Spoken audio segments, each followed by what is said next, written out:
It's at this time of year we expect the call from Lord Lupton. All he says is, "The rut is on." Invariably it isn't, but David goes along to keep the boy happy.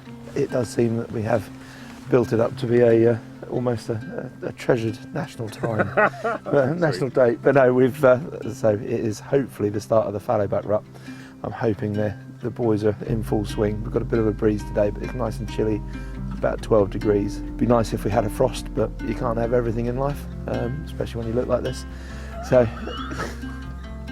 no, as I say, we've got a lovely morning for it. It's nice and cold, so we're going to go for a little bit of a bimble down to the rutting stands, have a listen, and hopefully might get a bit of a call up, a bit of a rattle, and see if there's any of the boys responding. See who's in there, and hopefully take a pricket out, or maybe a poor sorrel. So as I say, we'll have a look in and see if anybody's at home. As we cross this field in Sussex to the wood, the sheep bleat, the fallow are quiet, or possibly non-existent. Roy stops and glasses every few yards. It's slow progress, but he knows if he spooks them, our morning will be over before it's begun. We're only about 150, 200 yards to the rutting stand now, and we've not picked up any sound yet. So hopefully as we start getting closer, just in towards the valley, we might start picking up the odd grunt. We shall find out.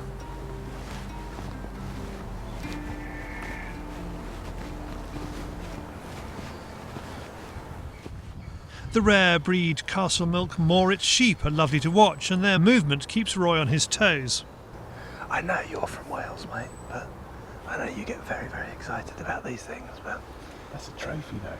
That's it. That's a ewe. That's not a trophy. With no whiff of deer, Roy decides to give it a rattle.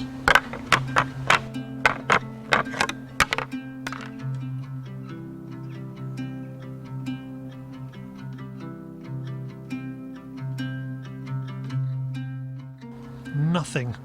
Where others would have charged in and spooked the lot, Roy's gentle touch approach means we find our deer. And there is a pricket.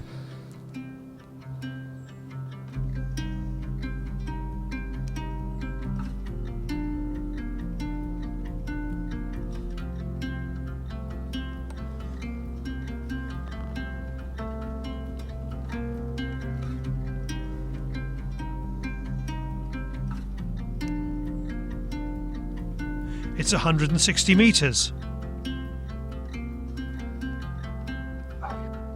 The wind's not brilliant, but we're just going to have to try and creep around because they've just gone round the side of the hill a little bit.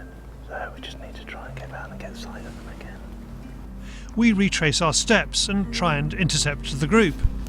The plan works. We just need the front end of a deer, not the rear. You're in.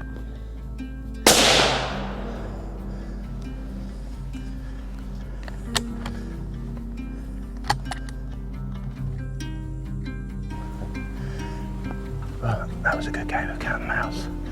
We had the pricket working through, and we've just spent the last 20 minutes just backtracking and coming back round to intercept them as they came up the hill. So I'm very keen this morning to go over and have a look at the pricket and just see what sort of results we've got from the shot. Now, the reason I'm very keen to sort of follow up and have a look this morning is obviously not only to recover the animal, but we're using the new Sako Blade ammunition this morning in 30.06. And it's the first time that we've taken it out and used it in a stalking scenario.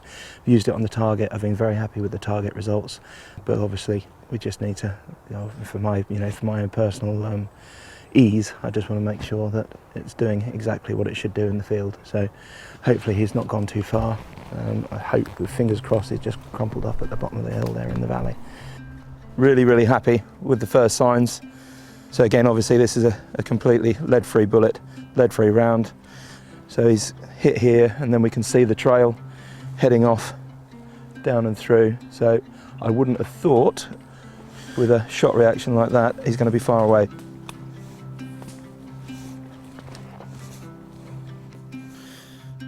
Entry wound just here, but yeah, they're very happy with that.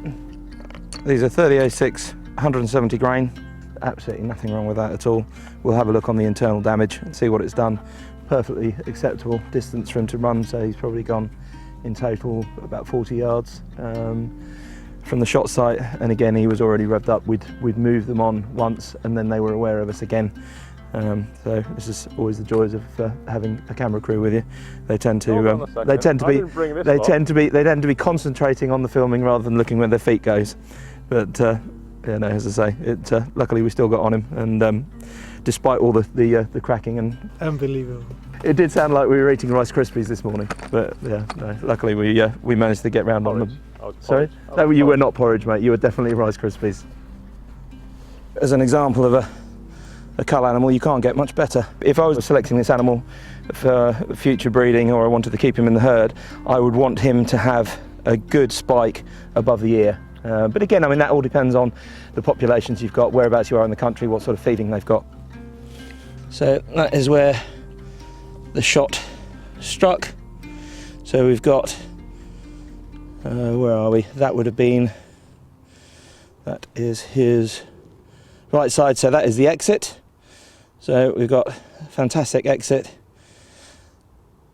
on the left hand lung, on the left hand lobe, and then we've got the entry going in here. So we've severed absolutely everything, destroyed both lungs and taken out everything else in between. So if anything, we were just a touch high, but we're only literally, you see that damage there, we're just on the top of the heart, but through both lungs like that, and absolutely superb. So from a bullet performance perspective, there's absolutely nothing wrong with that shot at all.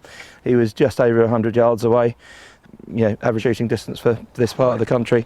And again, I think that's something to take on board when we are using the technology that we've got, that we just have to be aware about the energy that we're impacting downrange and make sure that we're being sensible with our ranges. And I think that was reflected a lot with the work that Tim did with Andrew Venables and the results they were getting. Roy was really hoping that Sako's Powerhead Blade would perform this morning. He's been advocating the move to lead-free bullets for a host of reasons, including his love of falconry for many years, and is keen to assess the damage. Very similar size exit wound, and as I say, that has just impacted perfect damage. A little bit of rib breakup. We've not got a massive amount of hemorrhaging going on in there, but yeah, again, once we take the skin off, we can have a look at that. But yeah, as I say, from a bullet performance perspective, then you can't really want for any more. He leaves the extraction to the youngest legs. Yes, David, the one you carried was bigger, David. Yeah, I thought so. Was it a Rodo, was it? No, it was a master buck. Oh, was it? Go on, trot up there. What, one? Yeah, trot up, go on.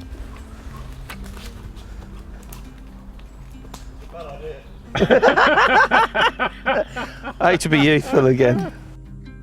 It was a rut-light morning, but it didn't matter. Roy worked his magic and was able to capitalise on a half chance. He took a good animal and proved to himself that Sako's new lead-free bullet design drops steer. For more information about the Sako range, go to sako.fi.